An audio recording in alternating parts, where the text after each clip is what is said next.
ሰላም እንዴት ናችሁ? ምን ብዬ እንደምጀምር አላውቅም። እና ያው እናቴን እያያቻት ነው ያለችበት ደረጃ አስጊ ነው ያለው።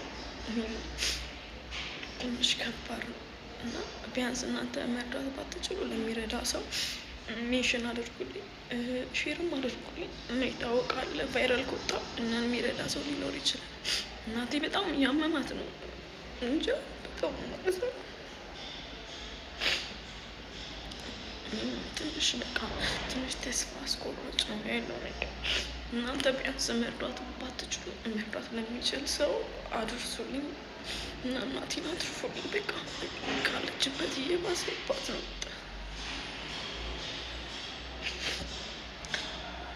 ትንሽ ምን እንደምል አላውቅም። ወላሂ ነው የምላቸው። ትንሽ እየከበዳት ነው።